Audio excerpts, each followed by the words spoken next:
everyone.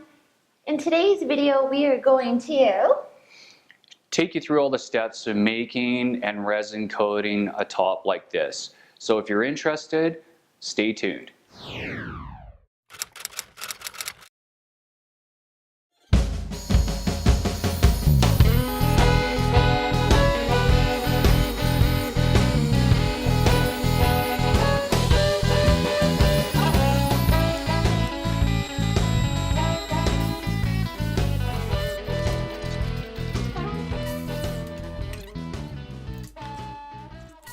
At this point, I'm getting ready to laminate the breadboard ends onto the bathtub table caddy. This basically, because we're going to resin coat this, there's a few small factors in it.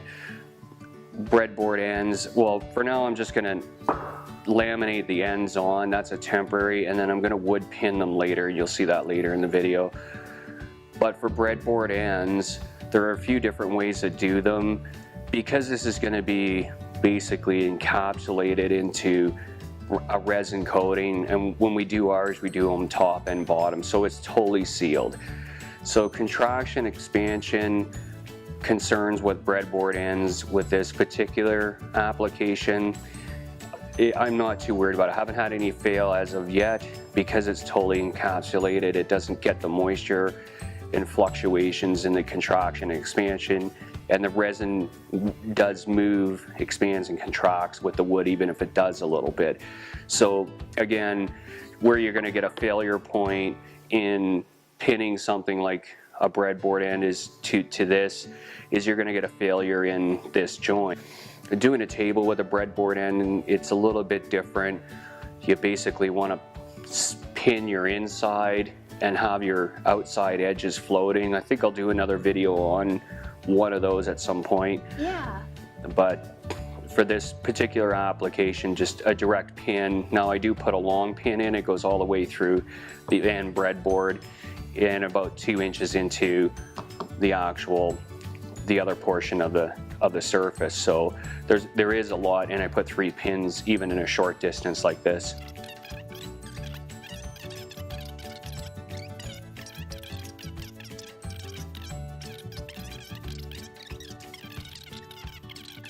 These two matching surfaces in this particular situation, because I'm going to process it further, I'm not super concerned with it being perfectly flush at this point. How come? Well, because we're going to surface sand this out, so that's going to flush out any kind of elevation or differentiation between the two pieces. Yeah. So we're going to surface sand that, plus we're hand sanding it. Yeah. So those little imperfections can be dealt with after the fact. Okay.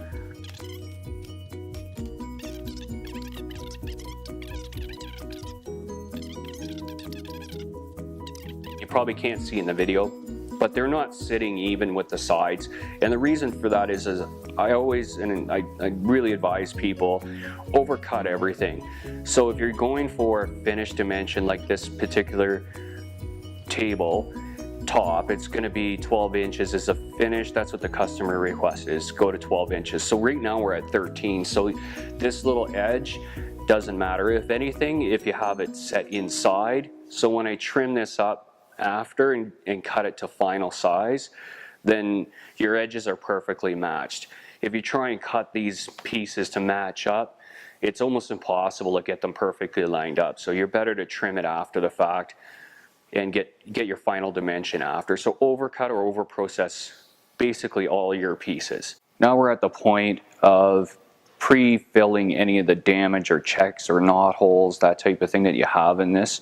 Because we're resin coating this, you want to pre-fill any of those areas where the resin can seep in, which will create a bubble over and over and over, no matter how many coats you put on.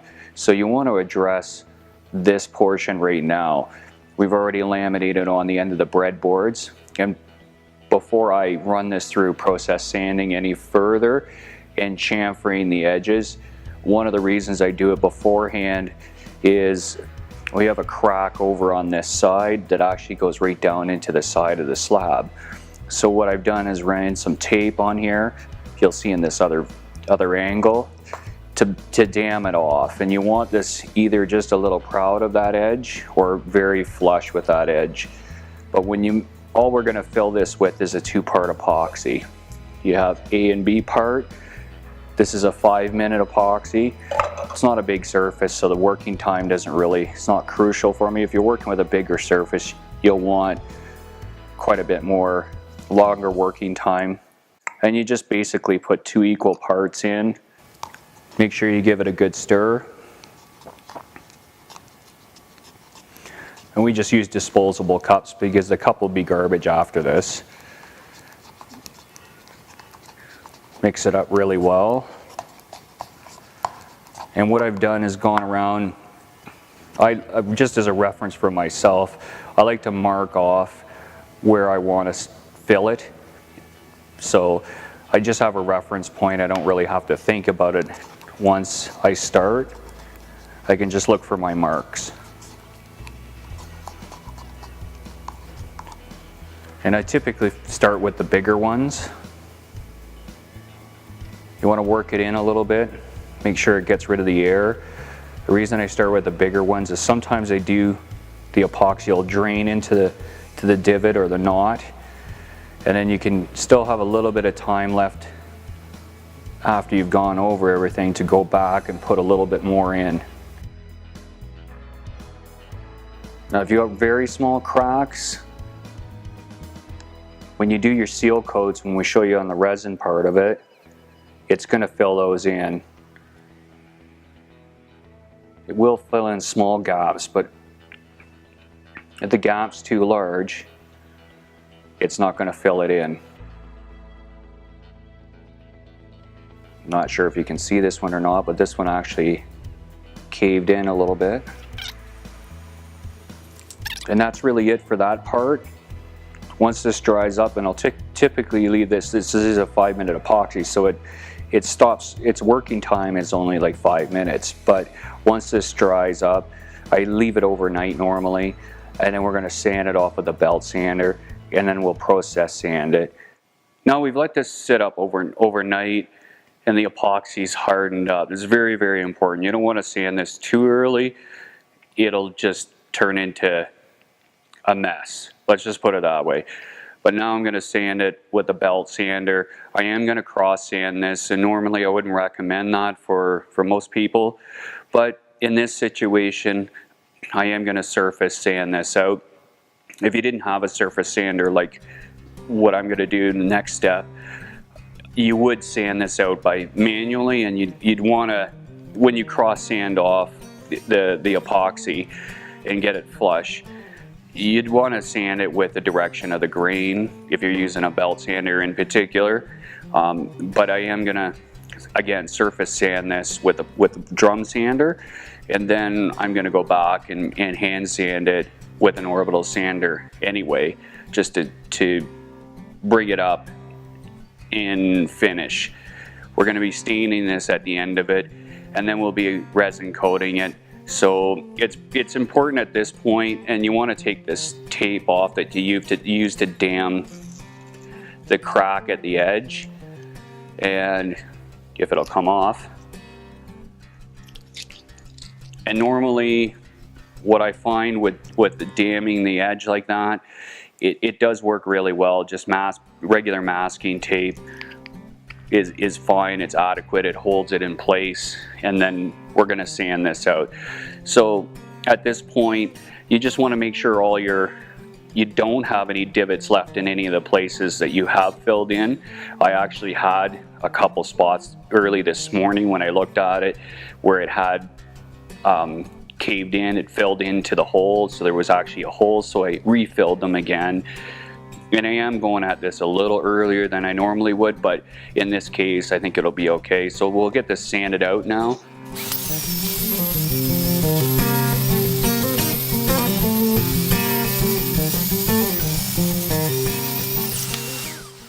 As you can see, I flushed it out, and what you want is to get as much of this in as flush as possible.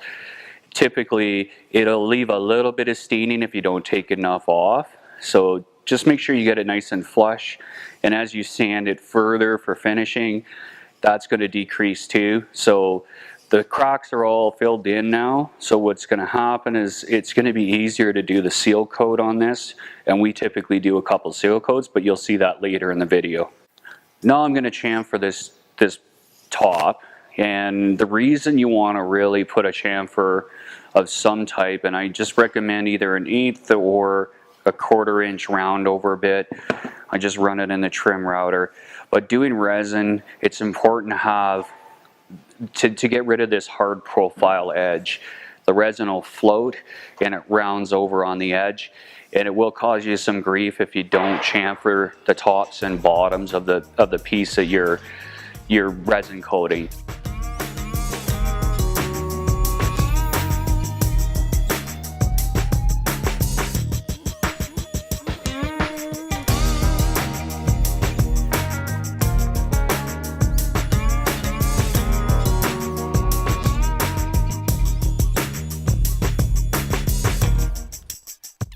Where I pre-filled out with the epoxy earlier, and I dam that edge, and the reason I do that before is because when I chamfer it, I flush sand the top out, but I chamfer off that edge too. So what it gives you is a flush repair. So if you do it before, you're not trying to sand out the epoxy afterwards and trying to match up that profile. Now we've just got a nice even chamfer. So next we're going to pin this. So Ray, you have the chamfer on the bathtub table, and now we're ready to put the pins in. Yeah, we're going to pin it at this point, and I just want to kind of run through a few things you're going to, well, you don't have to have, but they make the job a little bit easier. A few speed clamps, obviously. You want to secure your surface. I've got a couple small ones here, just 6-inch speed clamps too, and that's to secure down this dowel jig. I'm going to talk about this real quick. This is a Jessam dowel jig. It's made by Jessam Tool Company. They're made in Canada. It's a very, very good quality. I've used this dowel jig for years now. Yeah, that's cool. It's made in Canada. Yeah, not a lot of tools are made in Canada, so it's nice to see that there's a company that makes a good quality tool. And I know they make some other jigs and things, and they're always top-notch quality. They might be a little bit expensive. I think I got this at Lee Valley Tools, but I know they're available online too. We'll try and find a link for this. It comes with, it was a kit, and it does come with a 1/4 inch, a 3/8 adapter, and a 1/2 inch. And right for this application, we're going to use the 1/2 inch. Oh, that's cool. Yeah, but it has an adjustable fence on it. It's got markings for, I'll just hold it up here and hopefully you can see this. And it's got markings on it for your different increments, so you can adjust your fence for your thickness that you're dealing with. So right now we're dealing with, this is about an inch thick at this point, this little bathtub table that we're making, and it's going to be a resin coat. But so we set this at about 1/2 inch, and I do find if it is out sometimes, you can't get exact. Let's say you're at an 1 1/16 or 1 1/8, and you do want to get it to center. I just shim this fence when I do put it on, and that way I can adjust it, with a 1/16 shim or something, just to get a fine adjustment if I need to, because this is only an 1/8 inch increments. Very solid construction. It's all metal, and just a good quality tool. And the reason I'm going to use this, and I recommend that people use a dowel jig, is because it reduces the chances you tear out a great deal. So having this support on the face and drilling into that, trying to do it by hand, it's almost impossible to get it straight. Yeah. And B, you really reduce your tear out or chances of it. So you might get a little bit, I do from time to time, but that's just the way it goes, and you have to work with that. So this does make it a lot easier, gives you accurate measurements. It does have a center line in here for the center hole.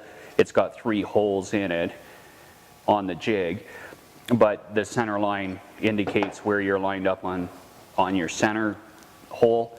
And then the outside edges, actually, they give you an indication on here for 1 inch and 1/8 in from the outside edge to the center of the outside hole guides. So it's got a lot of little nuances to it that I find very useful. And in this particular case, we are gonna line it up flush with the edge on the side of the jig, and then that way both sides are gonna be even if we drill in on that guide on that side.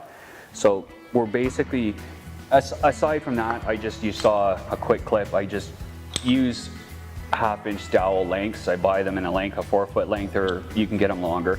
Then I just cut them down to a rough size. So we're gonna put 6 in this. I've cut them out. And again, it's just a standard 1/2 inch dowel. Some wood glue. Again, you know, we use a Type Bond 3. It's good glue. Your 1/2 inch drill bit, that does come with the kit, but if you don't have the kit, then, you know, a 1/2 inch drill bit for your 1/2 inch dowel. A little acid brush, and you'll see why we just apply the glue on the dowel with the acid brush. And a damp cloth again to wipe out any excess. And I use a nylon mallet for a lot of things. Yeah. You know, assembly, they are a softer face, but this one in particular, I've used it for years and it stood up really well. It wasn't expensive, it's cheap, but for working with wood or adjusting things, it does have a softer face, so it's a lot less forgiving than a metal mallet. I'd really recommend you didn't use that. Yeah. But for driving pins in this type of application, it's ideal. So, an easy cleanup too, because of the nylon, it just wipes off. And you'll probably see that in the video here, or the demo when we do this. So Tara's gonna help me with this, and we're just gonna drill this. So we'll set this up with a small clamp, and what I do is I just flush it up to the edge, clamp that side down, clamp down the fence so it's good and tight, and it's in place. And I'll let Tara do the drilling. So she's gonna go with the outside on this particular one.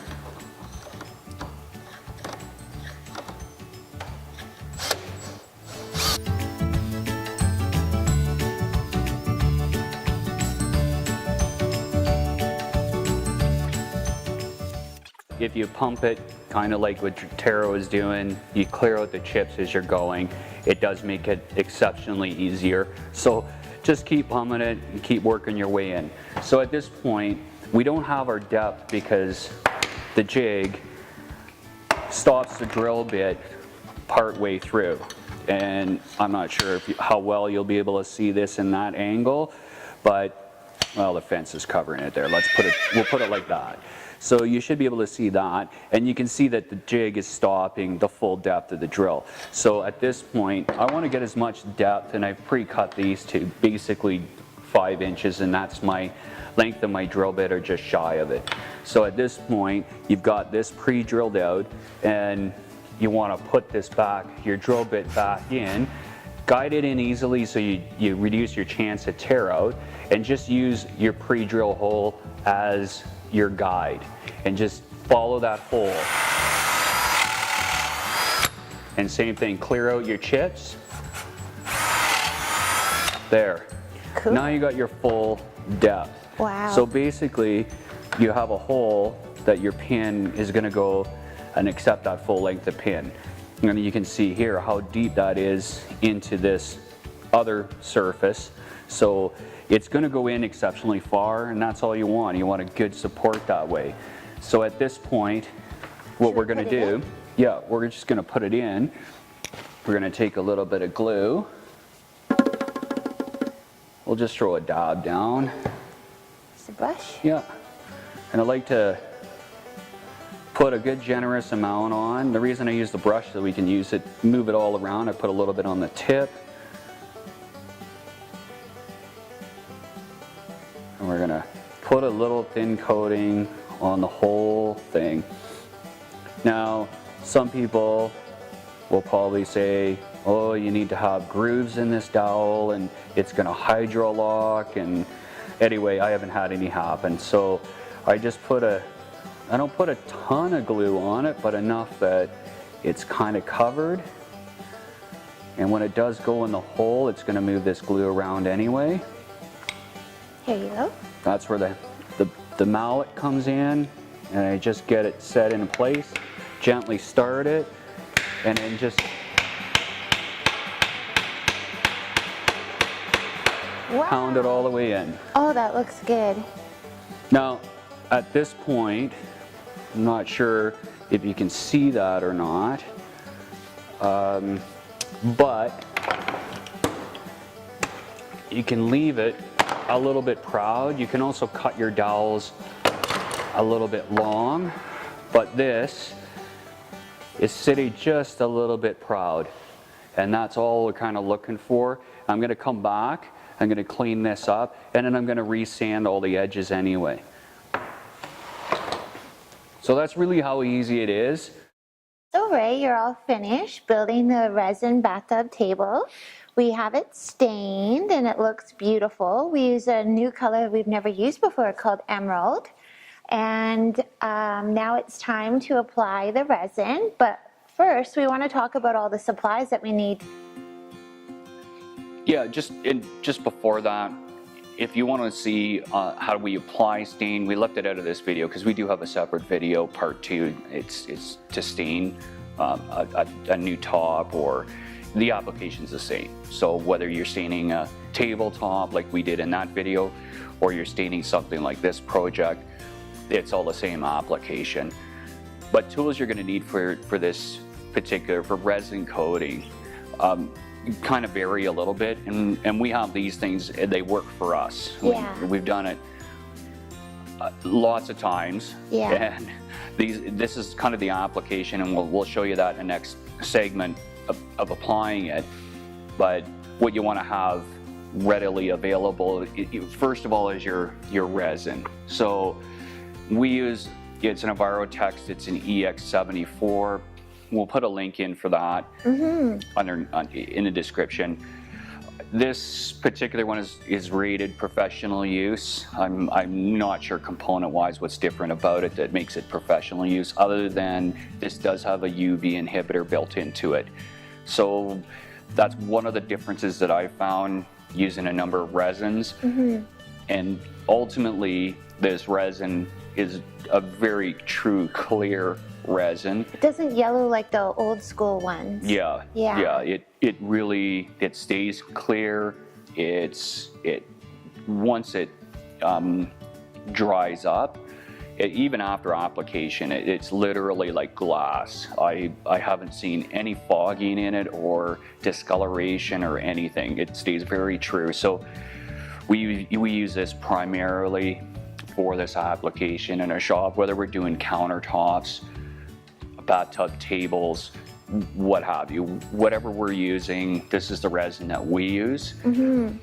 I would like to try some others. Other brands? Yeah, That would be definitely. cool. Like Stone Coat countertops. They make they have their own brand of resin and kits, and I haven't tried those yet. They look phenomenal as far as quality of the resin, and from what I've seen them using it, and I've watched a number of their videos, it's pretty impressive. So the durability factor is really there with their product. I find this is very, very durable too.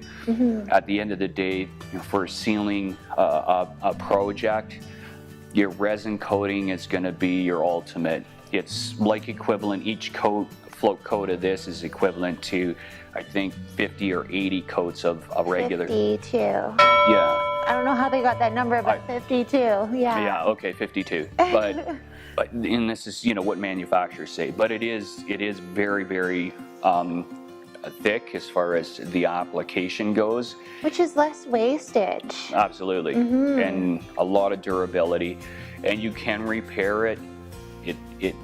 Down the road, if you do damage it, that type of thing, or it starts to haze up from wear and tear after a lot of years of use, it is fixable.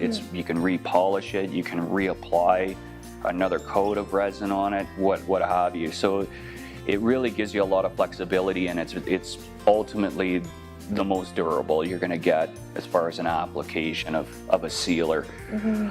So tool-wise, we use a good poly brush, something you want to have around, and we stick to the better ones. You can get cheaper poly brushes, but I'm just going to say this, I've had them, we've got the cheaper ones, Yeah, and they break. the head comes off halfway Yeah, through it the snaps. So these ones are, you know, a good quality poly brush. Yeah. They were actually called poly brushes, so you know, but they have a wood handle, but the foam is a bit denser in them. We just find they hold up and they work a lot better. And you're going to need a bunch of these. You're going to go through each coat. You're going to need a new one. You definitely want to have latex gloves. Yeah. If you get this on your hands, you can build up if you get exposed to it too much, people can build a Allergy? almost like an allergy, Yeah. or like a toxic shock. So you want to be careful. You want to use latex gloves just to give you that barrier. We use a foam roller. Now, you don't need a long handle like this, you can use a short hand, but the foam roller, and you'll see when we apply it and why we're using this, but definitely foam rollers, and you'll need multiple foams. You can buy them in 10 packs. We'll probably put a link in the description for these. Same thing with any of these things that we're using here. A lighter, you can use any lighter, but this is a barbecue lighter basically. A foam roller tray, and we just line it with some plastic. You can use a little bag, whatever. It's easier for cleanup, and when you dispose of what's left over, you can just pull that apart and throw it in the garbage. A measuring cup. Now this has got ratios on it and stuff too. We don't use that part of it because this is a 1-to-1 ratio. So Makes it nice and easy. yeah, and it does give you your measurements. So you just, however many ounces you need, that's of each one, and you can measure it out. And it's clear, so it's easy to see. There are other measuring cups, but they're paper, or and you can't see through them very well. We just find that you know, the clear ones are good. And you can get a couple uses out of them. Oh, absolutely. Yeah. You'll see later, and we'll show that in the video too. When the epoxy dries up, you can break it loose inside of a cup like this and just clean it out. It actually cleans out fairly easily. Yeah, you can get a few uses. Yeah. A Bondo squeegee. These are fairly flexible. They're not very rigid, and they're literally for applying Bondo in the automotive industry. And we use a wide one like this because it's a wider surface. You can get wider ones. This seems to work well for us, and again, it's flexible, so once the epoxy dries up on it, you can just break it loose and clean it off, and it's reusable. Yeah. Is there anything else? The propane? Torch, yeah. Yeah. And a stir stick. A stir stick, Yeah. obviously, because you have to stir this up really well, and your propane torch. Yeah, you can get different propane heads. We use a pretty basic one, and propane. And just make sure you have enough propane. You don't want to run out. No, you don't want to run out. It is an important step in the resin application. So, and then once you've started your resin application, it's not like you can stop and run to the store and get more propane because you ran out. It's, you know, you're going to be in trouble if that happens. So just make sure you have enough propane on hand to finish the job. Let's get pouring. So we're at the point where Tara's mixing the Envirotex now. What we're doing, it basically, as a rule of thumb, what we kind of follow for seal coats like this, it's an ounce per square foot, just approximate. So this is basically a foot wide by 3 feet long. We're mixing up 4 ounces, which is a little bit more, but it's just a ballpark gauge. You're gonna have to feel that out on your own projects, and once you get used to it, you'll figure out how much to mix up. That's for seal coats. For float coats, it's typically 3 ounces per square foot. But Tara's mixing this up, so it's a 1-to-1 ratio. We're mixing 4 ounces up, and she's stirring this up. You want to stir it up really well, a couple minutes at least, And now the temperature of the resin, you want to store it at room temperature. Yeah. You don't want the product to be cold. No, that'll create bubbles, and it'll really cause you a lot of grief. If it's too cold, if you need to warm it up, maybe with a heat gun, a hair dryer, pre-warm up the two components before you mix them together. But you want to be around, well, we keep our shop about 20 degrees Celsius. Room temperature. Room temperature.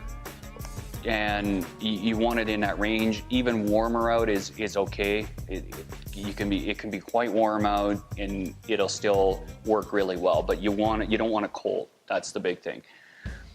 And as far as stirring with a wooden stick, you want to be careful with that, because if it has too much moisture content in it, that's going to create a little bit of bubbling too. And too aggressive agitation, like when you're stirring it, if you're stirring it too hard, that's going to create more bubbles too. So the goal is to kind of not be creating all those bubbles. So you want it to almost where it looks a little bit milky when you're stirring it up. We're not sure if you can see it in the camera angle where Tara's holding it up there, but it kind of goes like a milky look to it. Another thing I forgot to mention, in tool-wise, what you're going to need, you probably want to keep a small pair of tweezers handy too when you start this, because once you lay out your coat and you smooth it out and you're kind of in the process, if you do get particles in it, that's the time you want to pick them out. You don't want to wait too long. If you're an hour later or something and you're trying to take it out, you're gonna put a dent in the surface. So at this point, Tara's just gonna scrape it out and try and keep it even.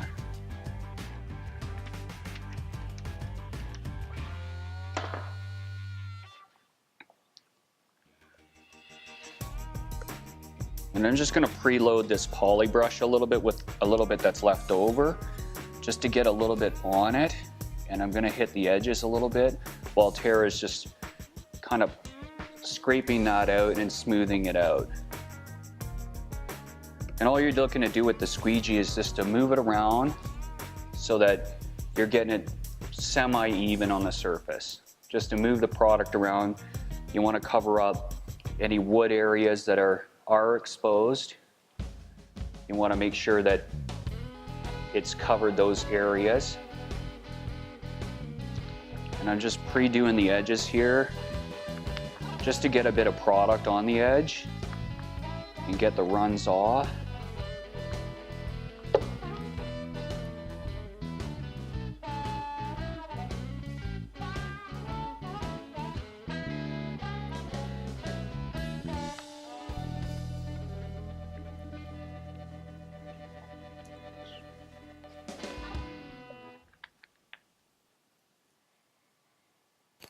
Now with the roller, Tara's just rolling it out. And what we find is the roller evens it out.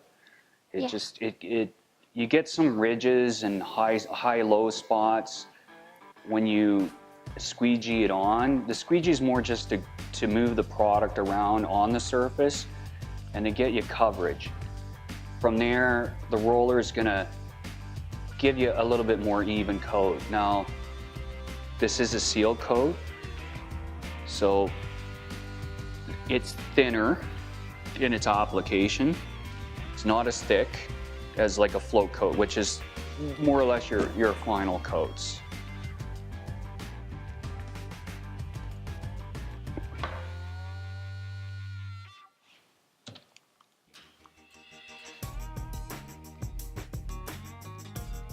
Now Tara's just getting ready to torch it.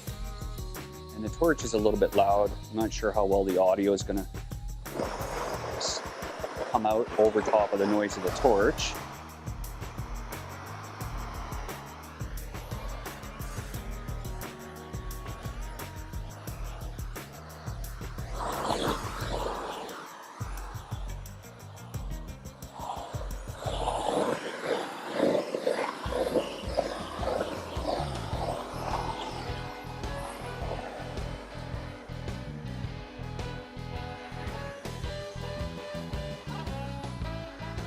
Now, like you can see, You don't want to hold a torch in one spot for too long. It'll scorch the surface. It'll give you a white blemish. So you want to keep moving it around like Tara is. You want it a little ways away from the surface so it doesn't burn it, and just keep moving it around.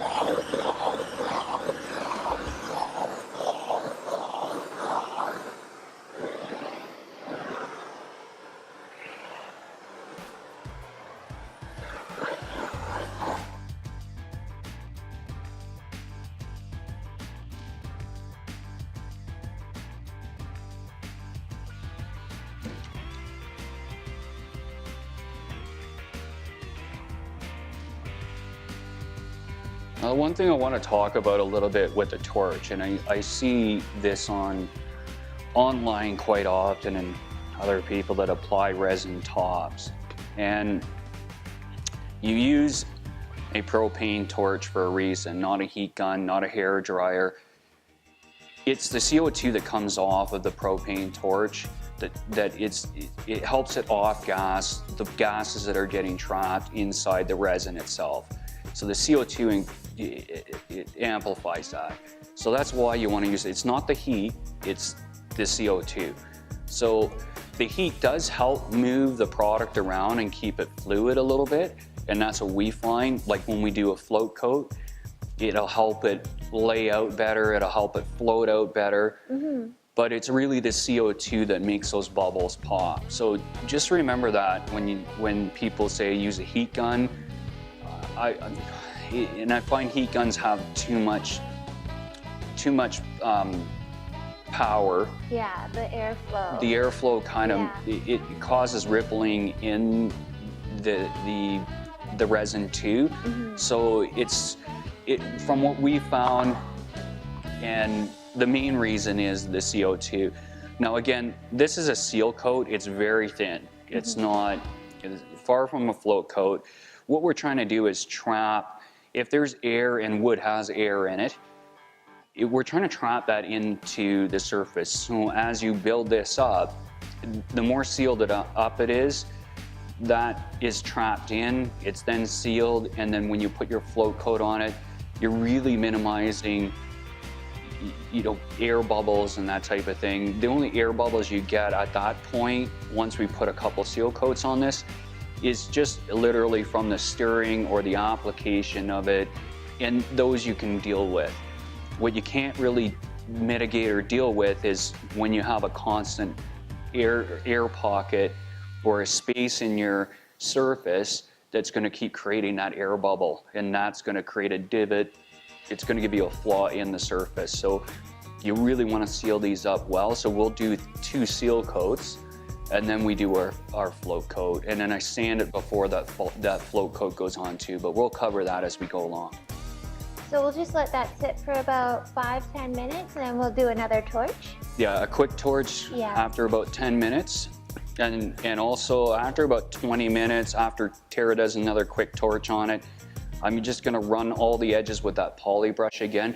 That reduces the dripping. So, and you wanna catch that. And as it's starting to set up and cure up and stopping flowing, if you get those edges, you'll keep them flat rather than trying to sand them off after the fact or trying to deal with that. I've seen people tape off those edges, and you get the tape gets bonded into the resin, and you got to sand that out, and you're into repairing it. And we find if you just keep babysit it when it's setting up and run all those edges, it almost comes out perfect. Yeah, nice and smooth. Nice and smooth. Yeah. So at this point, I just want to talk about 3 quick tips. When you're working on your surface, doing resin coating, we elevate everything when we're doing our projects so it doesn't stick to our table or our paper, what have you. And I've made these little blocks up. They're just a T block basically with some drawer liner on them and to give it a little bit of cushion. But we always elevate them underneath. And this one we've actually put the wax paper on too. Just because Tara and I already finished this underside.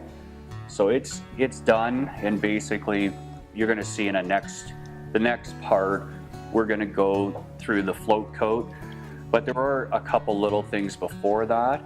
So if we let this sit for basically more than 24 hours, what you want to do is a scuff sand between your next coat.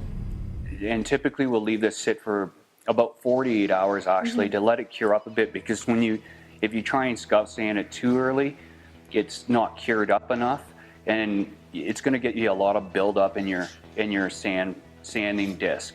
So we just use a 240 grit and I wouldn't recommend any lower than that. It causes scratching. Any higher than that, you could run into some adhesion issues with your next coat. So a 240 seems to be what we found works the best. But you want to give it a light sand. This is not an aggressive sand, just a light sand. And it's just going to even out from your seal coat. You're going to have some little blips and bubbles and, you know, little imperfections. Yeah. Because it's so thin. And the idea is to get your seal coats down, seal in the stain and protect the stain at this point and wood. But you want it on there enough that it's covering all that up. So when you sand this out, you're not sanding right through to the stain, you're just giving it a light sand.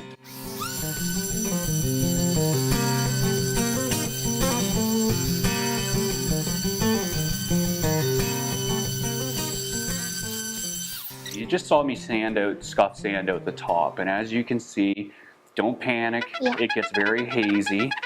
That does clear out once you do put on your next coat of resin. At this point though, what you want to do is take a damp cloth, and we use a microfiber cloth because it doesn't have any lint or anything like that in it, and you want to clean this off really well. So you can take a damp cloth at this point, and what that's going to do is it shows you better what it's going to look like once you resin coat it. It's still a little hazy, but that does, like I said, does clear up once you put your next coat on. Now, if you do end up with an imperfection, like right here, then you want to fix that at this point. We've got one a little further down, and what it looks like is just a white spot, and there was some bubbling right on the edge, right in here, and we had one a little further down on the top. But Tara's just you just take a little bit of stain and you dab it in. You just want enough on there, it's going to cover it. Yeah. Yeah, you'd rather it to be darker than white, right? Yeah, yeah. In a lot of places where you're going to find this happens, if you do get it, it's in the knot areas or dark areas typically. But if you get a real white spot, then just put a little stain, the same color stain obviously you're using for your finish, but just put a little bit of stain in those spots. And that does work when you have bad bubbling and you sand down, and you'll get, if you want to recover an area, you can put little dabs of stain in those little pockets, because that whitish will end up getting trapped when you do your next coat of resin, and you don't want to trap that in. So even if you get some bubbling in your surface and you sand down and you've got some white specks, just dab a little bit of stain in, don't go crazy with it, and use the same color, and it will blend in. You know, it is one way of fixing a little bit of an issue. Here's a little Tara and Ray tip, and what you end up with is some of these little voids, like I said before. So you're going to get some seeping in those, and the best way we found to kind of deal with these little issues is actually a wax stick. Now this is a furniture repair wax stick. This one's made by Mohawk, but believe it or not, even crayons, if you get a pack of crayons, they'll work too. Now we typically use black. You can get a variety of colors. It just depends on what your surface is and what you're doing, but in stains, for the most part, where you end up with these little voids is in a knot hole, and that's where you've got a crack in it, and the resin is seeped into that crack, and it's not totally filled. So what we want to do is plug that gap up, and what you're going to need is the wax stick, a little razor blade, good sharp razor blade. You'll want a scuff sanding pad, and this one in particular is a 3/400 grit sanding pad. And we like a little butane torch like this one, because it's you don't need a lot of power. A propane torch would be much too much. And all you want to do is, it's kind of in 3 steps. So we're just going to do the first part, which is actually getting some wax into the void. So you just heat up the end of the wax, just very slightly, so it's liquidy. And then you just rub it on your little void. Again, we'll just warm that up a little bit and rub it on the void, and you make it like a drip almost. What you're trying to do is let that sit right in your void. So I'll do one here.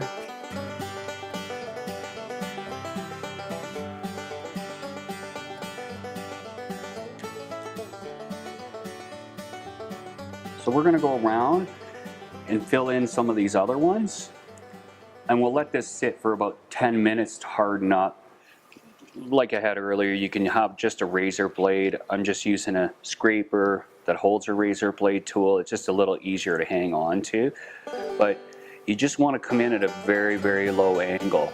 And you don't want to put a lot of pressure on this. You're just taking the wax off. You don't want to scratch the surface. If you scratch it or chip it, push too hard, you're going to have a line, and you can touch that up. But you just be gentle with it and take your time with it, and just take off the excess at this point.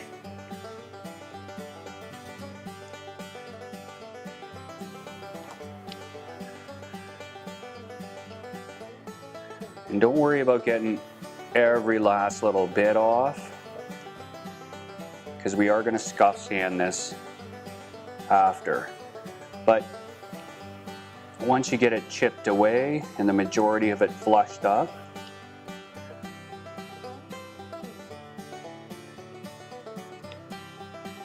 you're just taking the excess off the top.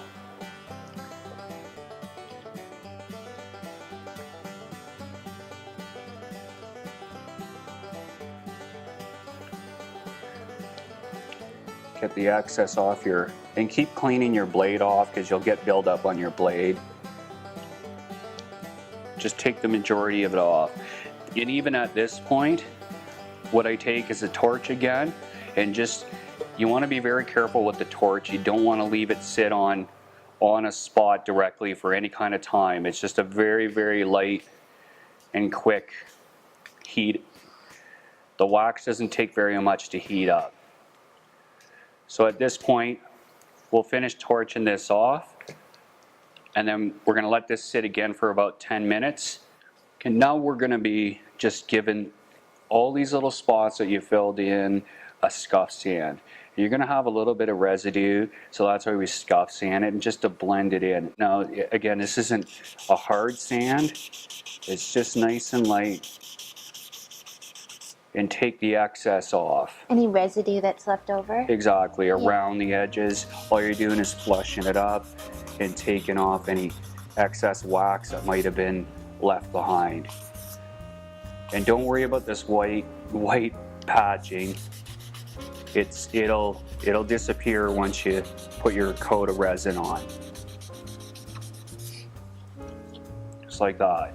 So once you've done that, you're going to clean it again really thoroughly. You want to make sure you have any of the wax pieces or anything that you chipped off gone from the surface. All right, we're back to our final coat. This is our float coat. This is the last coat.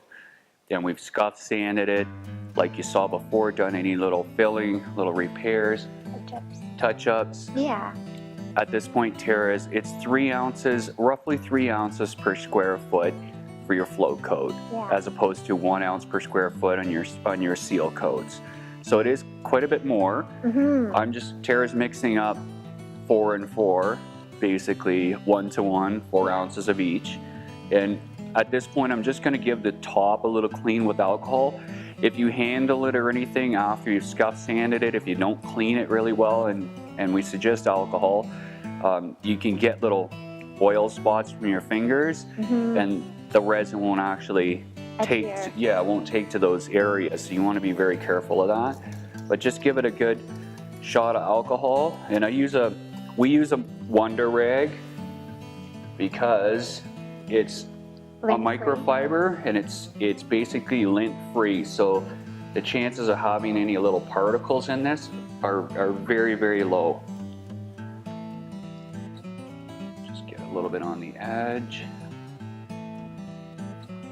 Now, if you don't have seal coats on, or when you have your seal coats, if it's not thick enough, you want to be careful, because the alcohol, if it hits a stain or wood, The raw wood, yeah. it discolors it. It'll go like a white foggy. Yeah. Yeah.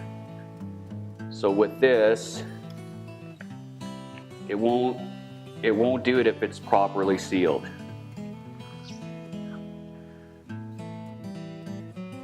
Okay, That looks perfect. I think it's good and clean. Yeah. Okay, ready? Yep. So this is good and stirred up. I'm just gonna pour it on. Start in the middle and work my way out. Yeah, exactly. You want to trowel, like Tara said, you basically want to move your material around with your squeegee from the middle out. I'll hold on to this so you can move that around.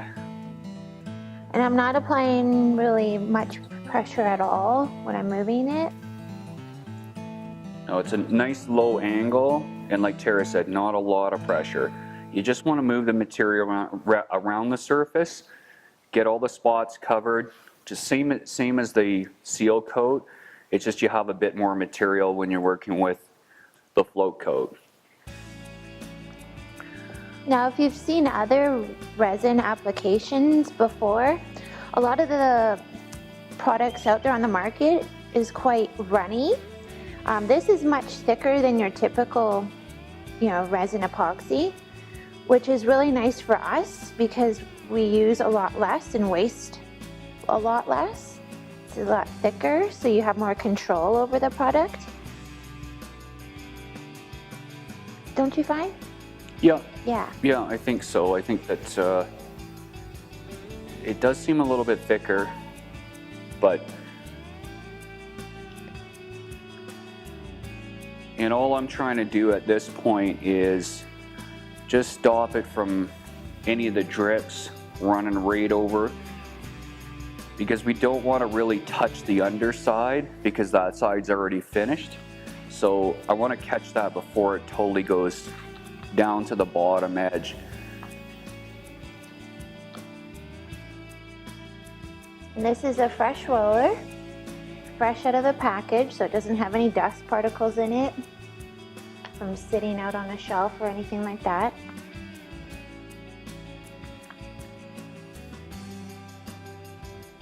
This is just smoothing out any ridges, getting the product nice and level.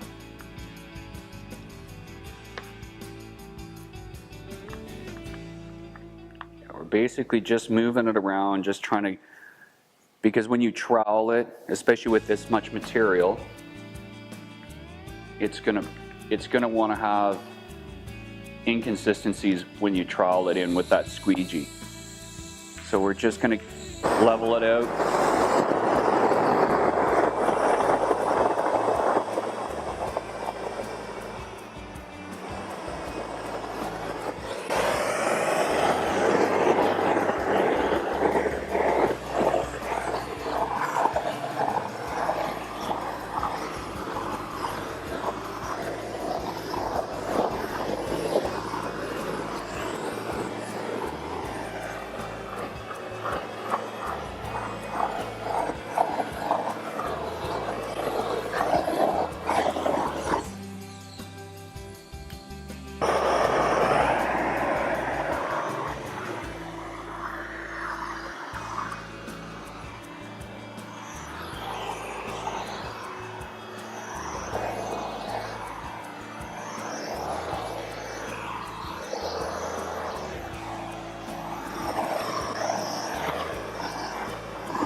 This is looking perfect. There's no obvious bubbles that are coming out.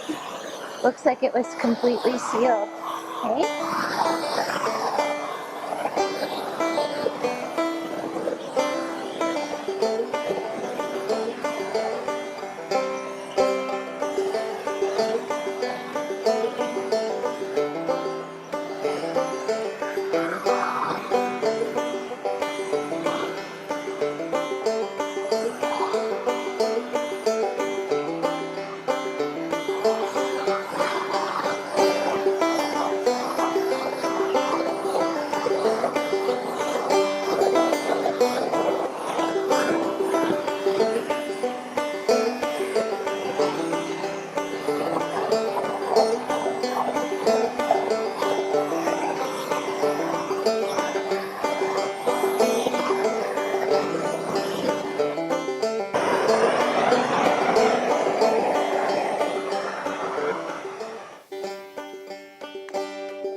And I'm not sure if you can see this in the camera view or not, but maybe if I just move around a little bit.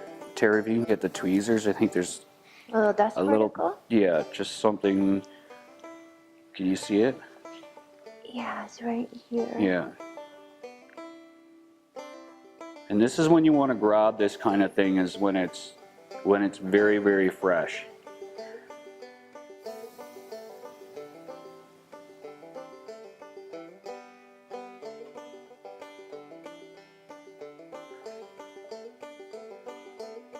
So we'll let that sit up for about, what, 15 minutes? Then we'll come back and do another swipe on the edges with the foam brush. And then we will do a final torch and make sure no dust particles have fallen on the piece.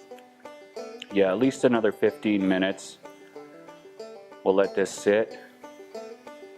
And I'm just going to show, and hopefully you can see it on the camera angle here. What I typically do is just give it a wipe like this, kind of straight on. And then if I do want to get the underside just a little bit, I just try and, on a very slight angle, let the poly brush sit on that underside angle.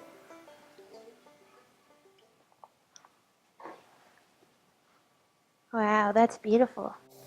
Yeah, I think it's definitely taken really well. And I am going to say this, we have a dry room in our shop.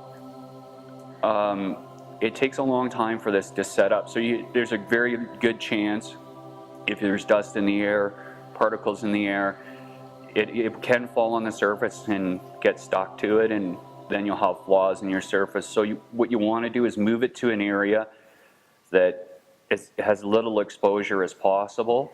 That way you're not going to get your dust particles, or if you're walking by, it's any little things in the air are going to fall on it. So we put it in a separate room.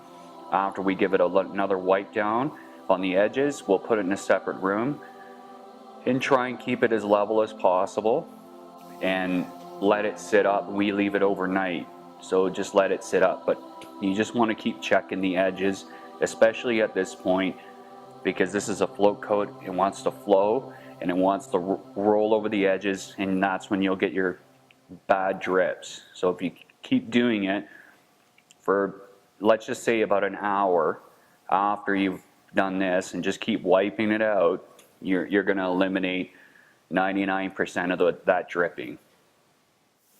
Thank you so much for making it to the end of this video, and it's been a long one. There was a lot of steps that needed to be taken for this project. Yeah, hopefully we've walked you through all the steps. There may be some of this that wasn't applicable to you if you're not making your top right from scratch, but more importantly, we wanted to make sure we covered all the steps in the resin coating process, especially. And you know, this is Rosemary's top from West Virginia, and we thank you for your order, and we hope you love your top. And if you don't feel like you got the confidence or the equipment, space, what have you, to do this, we do offer them. We make them custom size. And color. And color. Yeah. We have over 40 stain colors to choose from. So, you know, if you don't feel like you're confident enough to do it yourself, you could always order one. Yeah, but we'll put the link in the description box below. hopefully we've showed you the steps and given you the confidence to do it yourself.